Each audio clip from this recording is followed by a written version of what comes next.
natakot ka magpakita ng pangalan, ang tawag ko dyan, duwag. Duwag. Walang disiplinang MUP, mean person. Wala kang disiplina at duwag ka. Pala ito si General Torre, pag umasta, kala mo may alam. Ha? May alam siguro yung talino, pero yung galing sa pag-perform ng duty, tanga siya. Yung mga dapat, yung proper uniform, ano ho ba yung proper uniform sa mga sa garrison na binabanggit po ninyo? Okay. Yung pinag-usapan natin kasi, pag sa loob ng komunidad o garrison na tinatawag namin na sa loob sa syudad, dapat complete uniform. Complete uniform. Nakasulat yung pangalan mo dyan. Kung tunay kang otoridad at mayroon kang disiplina sa sarili at disiplina sa organisasyon, hindi mo sisirain yung organisasyon. Because ang lahat ng nasa otoridad na para in general, kasi pag pulis lang eh. Okay.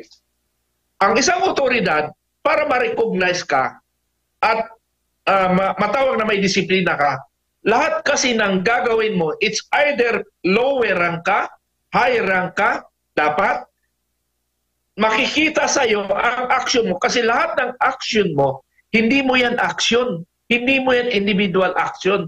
That is the organization action. In general, that is a government action. Sa bawat isa na empleyado ng gobyerno. So, ibig sabihin, pinakabababang ranggo ka, kung tarantado ka, tingnan mo, may narinig ako, mayroong isang matanda na natumba na sinipa ba ng gagong pulis na yon? Anong klaseng training na mayroon yun? Anong klaseng training na mayroon tayo? Nakakainit ang dugo eh. Nakakainit ang dugo yung gano'n. Oo. Alam nyo kasi, ang taong masapang lumaban ng harapan, hindi yung pasimple ka ng banula. Kaya nga sabi nga ni Captain Dado, our Supremo Philippine Guerrilla Forces, i-disband ang Philippine National Police, i-reorganize. Kasi ito background, iwanan ko muna yung sinasabi natin, proper ba o hindi. Mayroon kasi akong information na isa-isang galing sa isang abogado na kasama namin. Sabi niya, sir, ang gobyerno ngayon, ang hinahawakan nila, kinokontrol, ang DILG, hindi ang National Defense. Okay, comparison ito yung ito yung dapat banggitin nyo, hindi nila hinahawakan yung National Defense, and dito tayo focus sa DILG. Why? Ito confidential pero kailangan natin malaman ng taong bayan. Kasi ang armed forces ay hindi kayang kontrolin ni numan. Because the highly organization in natitirang organization na may disiplina sa Pilipinas o sa buong mundo, ang armed forces. So, hindi sila nag-focus na ito ang kailangan ingatan natin, national defense. Hindi. Dito sila sa DILG. Because ang Philippine National Police ay kontrolado nila. Pwede nilang diktahan ang gustong mangyari sa gusto nilang mangyari ng gobyerno. Kaya nga sabi ng iba, hindi lang akin, lumalabas ngayon in general, pero sinasabi ko doon lang sa mga bad Philippine National Police, pwede natin gawing guns, private army, ang Philippine National Police. Selective yun tulad ni General Torre. Tulad ni General Torre.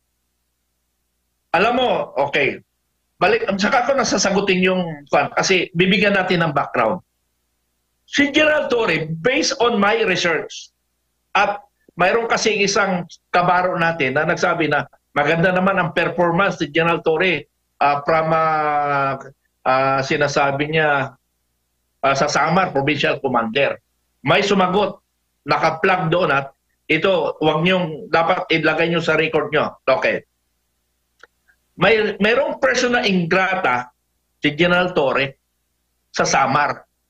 Ano yung person na ingrata? Siyempre, alam natin. Ibig sabihin, hindi ka pwedeng pumunta dito. Dahil incompetent ka na provincial commander. Andun, hinahanap ko yung dokumento na yun. Hinahanap ko. Kasi dumaplis lang sa wall ko, hindi ko, nabasa ko lang, hindi ko binigyan ng interes. Ngayon ko lang na-recall na kailangan yun. Na mayroon siyang person na ingrata sa Calbayog City. Bawal siya pumunta doon. Persona non grata. Ayaw ng taga ron. Colonel, no? Persona non grata. Persona non grata. Persona ingrata. Persona ingrata. Mayroon siya doon sa Calbayog City. Nakalagay doon, kasi hindi ko ganong binasa kasi sa dami kong binabasa, parang isang iglap lang yung basa ko. Ngayon lang ako nagka-interest. Hinahanap ko yung post na yun. Hindi ko na masundan. Pero alam ko yung sundalo kung sino yung nag-post. Ano? Nakalagay doon, for failure to perform his mandate duty. Tingnan nyo ha. Palpak pala ito si General Torre. Pag umasta, akala mo may alam.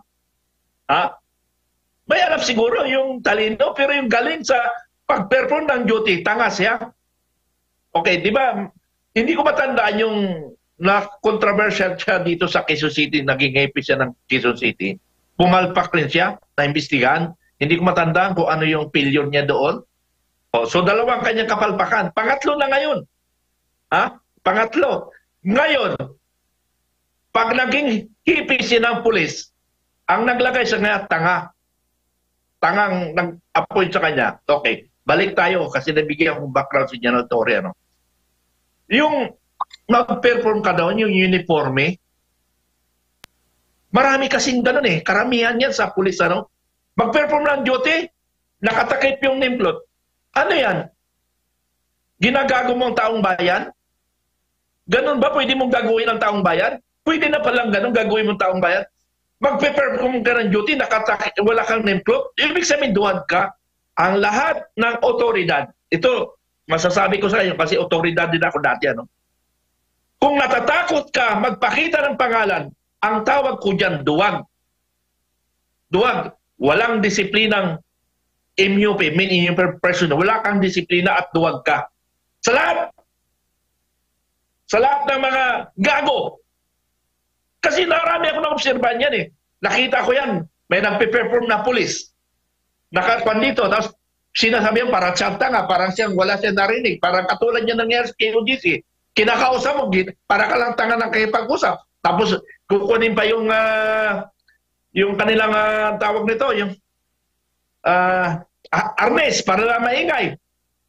Matawag ba na walang may disiplina ba ganon? Kaya nga tama yung sinasabi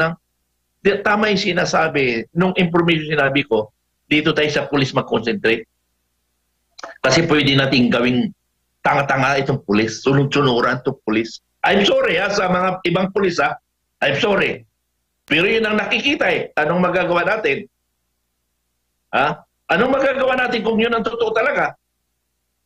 Real talk tayo, susubayin natin ang katotohanan.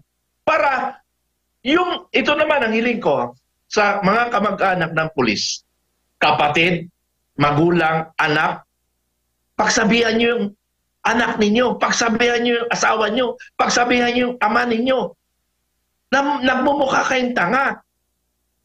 Tapos pag nakarating sa kanila, doon sa ama ninyo, sa anak ninyo, sa asawa ninyo, pwede ba sabihan nyo? Pwede ba sabihan nyo yung kasamahan nyo na hindi ganun? Kasi nasisira ang imahe ng pulis. Pinaparang ko, sa totoo lang ayaw kong manood eh. Kasi na-high blood lang ako. Kasi hindi ganun ang training. Alam mo, kasamaan dyan, sir, humawak ako ng pulis, humawak ako ng sundalo, ng training. Ang lagi kong sinasabi sa kanila, mga estudyante ko na pulis at saka sundalo, pag kayo naka-uniforme, huwag kayong aasang nakakatakot. Huwag kayong aasang nakatakot. Lagi kayong nakangiti at saka nakakaway. Para pag nakakita ng sibil, ay, salamat, mayroong mga anghel. Yun ang response ng tao pag ikaw nakangiti. Ngayon, kung ikaw naka-uniforme, ang tingin mo, nakatitig ka sa mga sibilyan na nakakatakot. Sabi, ay, naku, nandito yung mga demonyo. Naka-uniforme ka na. Pag isang tao naka-uniforme, nakakatakot. Kahit nga ako bilang isang sundalo, pag nakakita ako ng naka-uniforme, pumapasok ang kaba ko. Pumapasok sa isipan ko, sa isipan ko na ang kaba ko. Bakit? Kasi hindi ko alam ang gagawin. Kasi nakasimangot. Ang problema nga, kung nakasimangot ka, naka-uniforme, kung lalo kang pangit, lalong nakakatakot kung pangit ka, katulad ni Diwata. Ano? Nakakatakot. Sabi ko nga, pero joke ko lang yun sa mga sundalo at pulis ko na estudyante. Kung pangit ka, lalo kang ngumiti para hindi kamaan ang taong bayan. Lagi tayong nakangiti para feel secure tayo pag nakakita sila ng naka-uniforme na nakangiti. Itulad niyan, ito ay napapanood ko. Ang saklap nito, isa pa ang saklap nito, sila na nga nag-abuso, pinasok nila ang KOGC compound na religious area, tapos pag umasta sila, akala mo kanila ang mundo.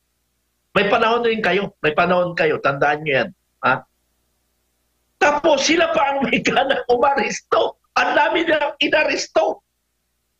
Hindi ko alam. Planted. Pero sa totoo lang, alam naman ng taong bayan, public knowledge na yan, mga kasamang Philippine National Police. Public knowledge na mahilig kayo magtanim ng ebidensya. Okay, naintindihan ko yung mga some cases. Pero, itong mga ganitong sitwasyon, tapos mayroong ilalagay kayo, may nakita pa nga ako dyan, isang sundalo, tapos nabuksan nila. Tapos kaagad-agad may baril. Tapos pag indilisan nila, sundalo. Ay, anong nangyari sa sundalo? Pero sabi ko nga, kung talagang matapang mga pulis, mga ungas kayo, akala nyo, ang tatapang ninyo. Ilang kayo? 5,000 na kayo dyan, walang nangyari sa isang tao lang hinuhuli nyo. Gaano ba ka-kriminal si Pastor Kibuloy? Gaano ba ka-kriminal? Utos yun? Tama, utos. Sumunod kayo. Pero huwag naman kayong abusado. Sabi nga nila, may kamag-anak kayo, may pamilya kayo. Pero pag umasta kayo, para kayong inyo na ang mundo. Please lang. Kaya lang kasi ang nag-prepare for ng mga pulis dyan, hindi taga Davao City, mga other provinces. Kayo naman mga pulis, although bilang isang otoridad, nakaka-insulto rin sa inyo na mayroong mga gagoring sibilyan. Pero, sa inyong responsibility yan. Yan yung sinumpaan ninyo, nahaharapin nyo ang problema.